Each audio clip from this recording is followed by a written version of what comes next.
اللہ من الشیطان الرجیم بسم اللہ الرحمن الرحیم معزز ناظرین سامعین السلام علیکم۔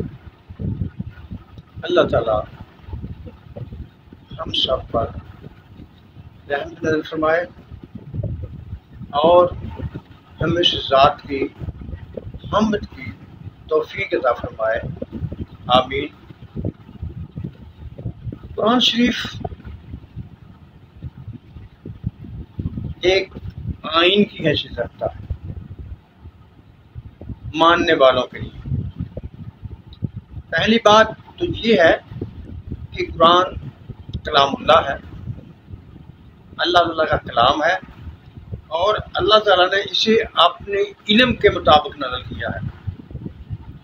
یہ اللہ تعالیٰ نے قرآن میں ارشاد فرمایا ہے کہ میں نے قرآن کو اپنے علم کے مطابق نازل کیا ہے۔ یہ بات اللہ تعالیٰ نے کیوں کہی؟ میری سمجھ میں یہ بات کہنے کا اللہ تعالیٰ کا مطلب یہ تھا کہ یہ ہر شک و شبہ سے بالا ہے اور اس میں ہر قسمی حالات اور ہر قسمی سوالات کے جوابات موجود ہیں۔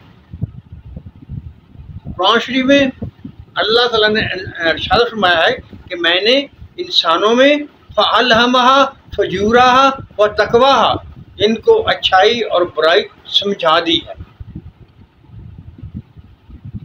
اب یہاں ایک سوال پیدا ہوتا ہے، جب اللہ تعالیٰ نے برائی اور اچھائی سمجھا دی تھی تو پھر قرآن کو نازل کرنے کی کیا ضرورت تھی اور اس کے ساتھ انبیاء کو بھیجنے کا کیا مقصد تھا؟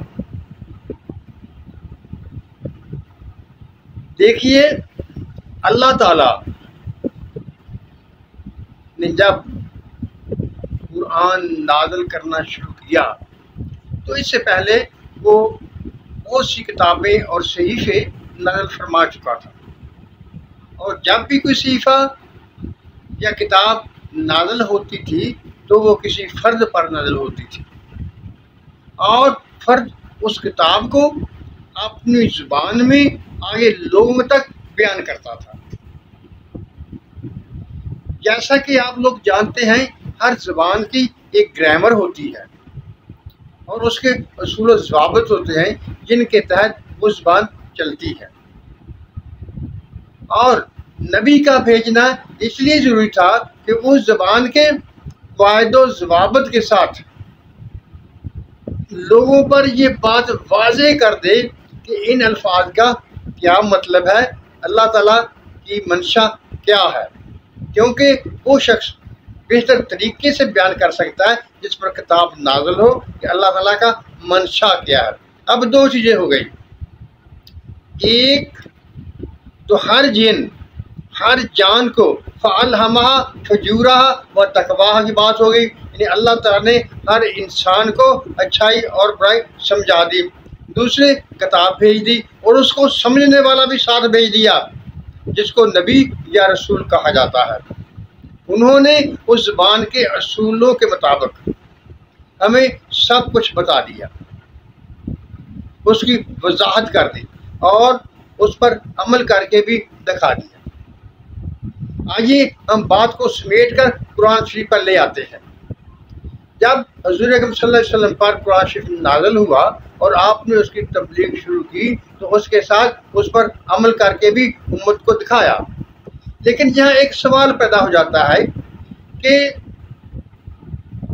فَأَلْهَمَهَا فُجُورَهَا تقواها کی ضرورت اور قرآن مجید کو نازل کرنے کی ضرورت، انبیاء کو بھیجنے کی ضرورت کیوں پیش آئی، اور یہ کیا ہمارے لیے، یعنی ہم مسلمانوں کے لیے یا ہم انسانوں کے لیے یہ ایک مشقت ہے یا ایک سہولت ہے؟ آج کی مہذب دنیا میں ہر انسان جانتا ہے کہ اصول و ضوابط مشقت نہیں ہوتے بلکہ سہولت ہوتے ہیں، خطرات سے بچانے کے لیے ہوتے ہیں، انسانی فلاح کے کام آتے ہیں۔ مثال لے لیجئے، آپ ایک سڑک پر جا رہے ہیں، رش ہے، اگر آپ ٹریفک کے قوانین پر عمل کریں گے تو اپنی جان کو محفوظ کریں گے، اور اگر ان پر عمل نہیں کریں گے تو اپنی جان کو بھی تباہ کریں گے اور لوگوں کے لیے بھی تباہی کا سامان بنیں گے۔ اسی طرح قرآن شریف وہ اصول و ضوابط ہیں جو ہماری فلاح اور ہماری آسانی کے لیے اللہ تعالیٰ نے بیان کیے ہیں، کیونکہ وہ ہمارا پیدا کرنے والا بھی ہے، اس کو پتہ ہے کہ ہم کو کیا کیا مسائل پیش آ سکتے ہیں اور کیا کیا ان کا حل کس طریقے سے کرنا ہے۔ معزز ناظرین سامعین، بغیر قانون کے کچھ بھی نہیں ہو سکتا۔ اگر آپ فطرت کا مشاہدہ کریں گے تو وہاں بھی آپ کو قانون ہی نظر آئیں گے اور ان قانونوں کے مطابق کی قدرت چلتی نظر آئے گی۔ دیکھیے، فصلوں کو بیجنے کا موسم، سبزیوں کا موسم، پھلوں کا موسم، حتیٰ کہ زمین کے ریزے ذروں کا موسم، حتیٰ کہ بناوٹ کے لیے جو مادہ استعمال ہوئے اس کائنات کے لیے اس کے اصول و ضوابط، اور ایسے پیچیدہ اصول و ضوابط ہیں، لیکن ان کے مطابق ہر چیز آسانی سے اپنے راستے پر چل رہی ہے، کوئی ان میں اختلاف نہیں ہے، کوئی ان میں ٹکراؤ نہیں ہے۔ اگر یہاں بھی ٹکراؤ ہوگا وہیں فساد ہوگا، وہیں مصیبتیں ہوں گی۔ اللہ تعالیٰ ایک مہربانی ہستی ہے، وہ رحیم و کریم ہے، اور اس نے ہم لوگوں کے لیے حضور اکرم صلی اللہ علیہ وسلم کو رحمت بنا کر بھیجا ہے۔ وما ارسلناک الا رحمۃ للعالمین، اور حضور اکرم صلی اللہ علیہ وسلم نے اپنی زندگی پر، اپنے آپ پر قوانین کو لاگو کر کے ہمیں دکھایا ہے کہ یہ کوئی مشکل نہیں ہے، ان پر عمل کرنے سے، قرآن اصولوں پر کے مطابق زندگی گزارنے سے زندگی میں آسانیاں پیدا ہوتی ہیں، تکلیفیں رفع ہوتی ہیں۔ ہمارا سفر کتنا ہے؟ ہمارا سفر صرف سعودی سفر ہے، یعنی ہمیں اللہ تعالیٰ نے جس انتہائی گہری سطح پر ہمیں گرایا تھا تو اس سے اوپر اٹھنے کے لیے ہمیں سعودی سفر کی ضرورت ہے، یعنی ہمیں اوپر اٹھنے کے لیے، اپنے آپ کو ڈیولپ کرنے کے لیے، کسی بھی چیز کو ڈیولپ کرنے کے لیے قوانین کا سہارا لیا جاتا ہے، اصولوں کا سہارا لیا جاتا ہے۔ یہی اصول ہمیں قرآن مجید نے اپنی ڈیولپمنٹ کے لیے دیے ہیں۔ اگر ہم ان پر عمل کرتے ہیں تو یہ ہمارے لیے مشقت نہیں ہے بلکہ ہماری زندگی سہولت بن جاتی ہے۔ دیکھیے، میں ایک مثال آپ کے سامنے اور بیان کر دیتا ہوں۔ ایک جگہ لوگ اکٹھے ہوئے، رہنے لگے، ان کی آبادی بڑھی، آبادی بڑھنے سے ان کے مفادات آپس میں ٹکرائے۔ جب وہ مفادات آپس میں ٹکرائے تو ان کو حل کرنے کی ضرورت پیش آئی۔ اب ان کو کیسے حل کیا جائے؟